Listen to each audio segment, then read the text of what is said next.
हमारी आपकी पीढ़ी को दशकों तक वो नैरेटिव दिया गया कि भारत तो वो देश है जो साफ सपेरों का देश है। आज से कई वर्षों पहले मैं ताइवान गया था तो उसने मुझे पूछा, साहब मुझे जानना है क्या अभी भी हिंदुस्तान साफ सपेरों का देश है? हमारे यहाँ तो केवल जादू टोना होता था। क्या अभी भी हिंदुस्तान जादू टोना करता है? नमस्कार, मैं हूं शुभांकर मिश्रा और आज भक्ति बुक की कहानी बड़ी स्पेशल है। इस कहानी को आप लोग सुनिएगा, शेयर कीजिएगा। इस कहानी की शुरुआत करें उससे पहले हमारी आपसे गुजारिश है कि हमारे व्हाट्सएप चैनल जुड़िएगा ताकि हमारा आपका रिश्ता मजबूत हो। लिंक हमने कमेंट सेक्शन में, डिस्क्रिप्शन में दे दिया है। आप सबसे पहले सबसे बेसिक सवाल से शुरू करते हैं। अगर गणना की सही पद्धति ना होती तो क्या आज डिजिटल क्रांति हो पाती?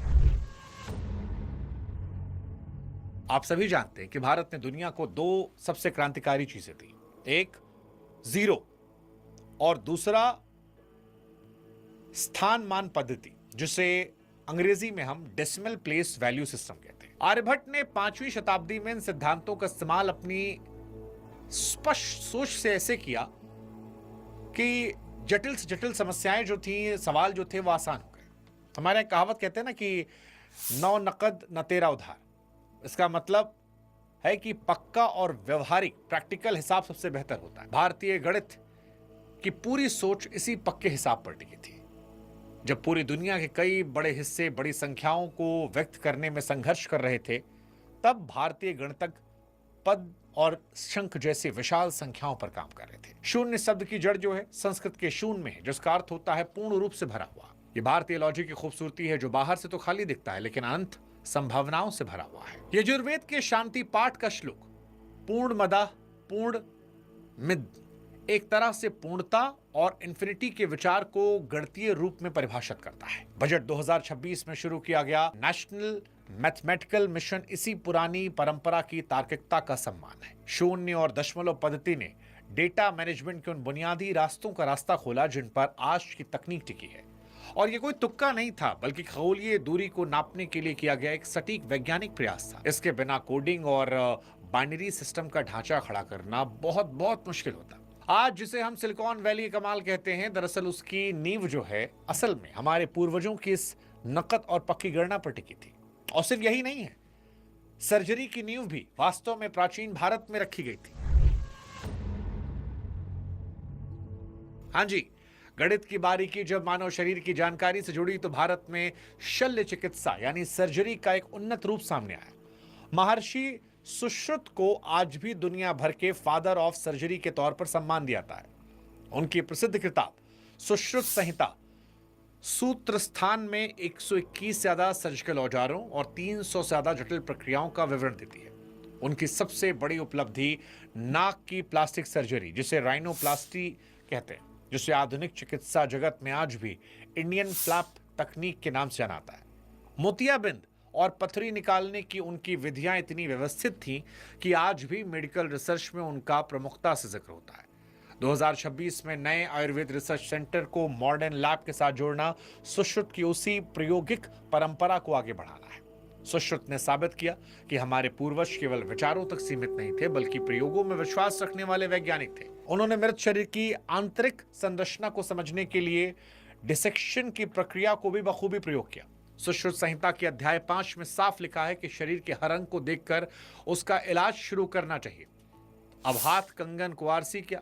दरअसल ये हमारी वो धरोहर है जिसने शरीर विज्ञान की मुश्किलों को बहुत पहले ही वैज्ञानिक तरीके सुलझाया था। सुश्रुत साबित करते हैं कि भारतीय दिमाग हमेशा से प्रैक्टिकल समाधान खोजने में उस्ताद रहा, और ये ज्ञान केवल किताबों में नहीं बल्कि सफल ऑपरेशंस के जरिए सिद्ध किया गया। जिसे दुनिया आज मॉडर्न मेडिसिन कहती है, उसके कई पन्ने सदियों पहले काशी के ऋषियों ने खोल दिए थे। और कहानी सिर्फ सर्जरी तक या शून्य तक नहीं है। पदार्थ और खगोल विज्ञान भी प्राचीन सूत्र जो उस दौर के थे वो आज भी प्रासंगिक है। आप महर्षि कणाद को देखिए। महर्षि कणाद ने वैशेषिक सूत्र में मॉलिक्यूल और एटम के बारे में जो विचार रखे वो उस दौर के हिसाब से बहुत आगे के थे। कणाद शब्द का अर्थ ही होता है कणों को भक्षण करने वाला या सूक्ष्मता को समझने वाला। यह तर्क दिया कि भौतिक दुनिया सूक्ष्म कणों के मेल से बनी है जिन्हें डिवाइड नहीं किया सकता। आज नैनो टेक्नोलॉजी के दौर में हम कणाद की उसी सूक्ष्म सोच को एक मजबूत तार्किक आधार मानते हैं। इसके साथ ही खगोल विज्ञान, जिसे हम एस्ट्रोनॉमी कहते हैं, उसमें आर्यभट्ट का योगदान भी मैचलेस है, अतुलनीय। उन्होंने अपनी किताब आर्यभट्टीय में स्पष्ट किया कि पृथ्वी गोल है, वो अपनी धुरी पर घूमती है, जब सारी दुनिया उसे चपटी मान रही थी। उनकी सौर वर्ष की गणना आज के आधुनिक मानकों में बहुत करीब पाई गई है।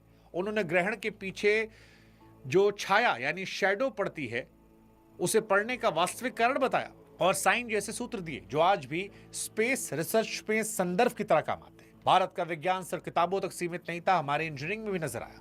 दिल्ली का लौह स्तंभ आयरन पिलर 1600 साल से बिना जंग लगे खड़ा है, जो उस समय के उन्नत धातु विज्ञान यानी मेटलर्जी का जीता जागता प्रमाण है।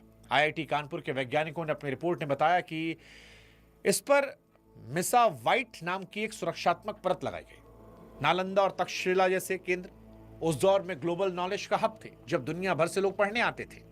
ये इंजीनियरिंग खगोलीय ज्ञान साबित करता है कि भारतीय ऋषियों ने ब्रह्मांड के रहस्यों को केवल ध्यान से नहीं बल्कि पक्के गणितीय सूत्रों समझा था।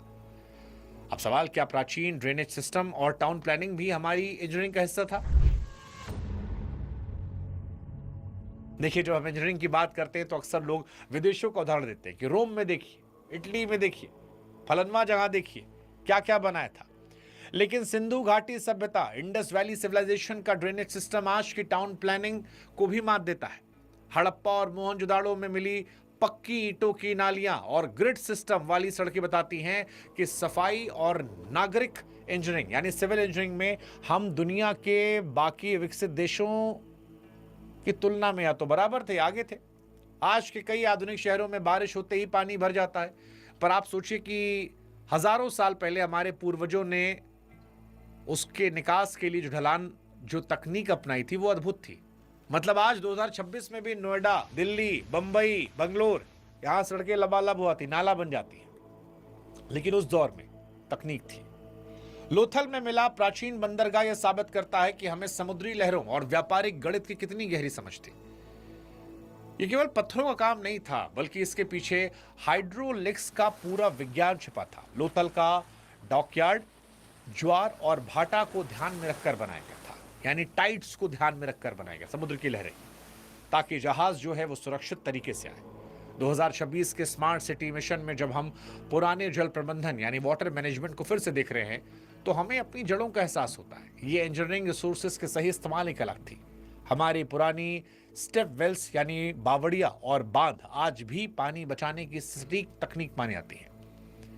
इन खंडरों में आज भी हमारे पूर्वजों का वैज्ञानिक इंटेलिजेंस जो है वो साफ तौर पर दिखाई देता है। अब सवाल है कि क्या इस विरासत पर हम गर्व करेंगे? अपनी विरासत को तथ्यों और निष्पक्षता के साथ समझना हमारा दायित्व है। भारतीय विज्ञान की महानता किसी बढ़ा चढ़ा कर किए गए दावों की मोहताज नहीं है। हमारे ऋषि महान तर्कशास्त्री और सूक्ष्म ऑब्जर्वर्स थे, जिन्होंने हमेशा अवलोकन और प्रयोग को भरोसा किया। अक्सर लोग दिखावे की बातों में फंस जाते हैं, लेकिन हम चाहते हैं कि इस ज्ञान को आप समझें, क्योंकि हमारा ज्ञान केवल नाम के लिए नहीं था, बल्कि ठोस परिणामों के लिए था। 2026 का भारत आज अपनी पुरानी बुद्धिमत्ता और नई तकनीक को एक साथ जोड़ रहा है। आज हमें अपनी विरासत पर गर्व करना चाहिए। वैसे अपनी विरासत पर गर्व करना तभी सार्थक है जब वह पक्के सबूतों और वैज्ञानिक समझ पर टिका हो। और जो समाज अपनी जड़ों की वास्तविक शक्ति को निष्पक्ष भाव समझता है, वो तरक्की करता है, भविष्य की चुनौतियों को सफलतापूर्वक सामना करता है। इसीलिए हमारी कोशिश थी कि फैक्ट के साथ एक जिम्मेदार नागरिक के तौर पर आपको ये सब बताएं, और आप भी इसको सम्मानपूर्वक स्वीकार कीजिए। पुरानी पहचान को वापस पाने का मतलब अंधविश्वास में लौटना थोड़ी ना होता है, बल्कि उस खोई हुई वैज्ञानिक दृष्टि को फिर से अपनाना होता है, जिसने कभी भारत को विश्वगुरु बनाया था। ये हमारी जिम्मेदारी है कि हम अपनी उपलब्धियों को पूरी दुनिया के सामने तर्कों के साथ रखें, ताकि आने वाली पीढ़ी अपनी जड़ों पर शर्मिंदा होने के बजाय गर्व करे, अपनी असली पहचान पर धूल जमने मत दे। बाकी क्या आप जानते हैं कि हमारे प्राचीन मंदिरों की बनावट में कौन सा इंजीनियरिंग विज्ञान था जो सदियों पुराने पत्थरों को बिना सीमेंट के आपस में जोड़ता था? सोचिएगा, अगली कहानी में शायद आपको हम बताएं। अपना ध्यान रखिए और अपनी असली पहचान पर गुरूर कीजिए। जय हिंद, जय भारत, नमस्कार।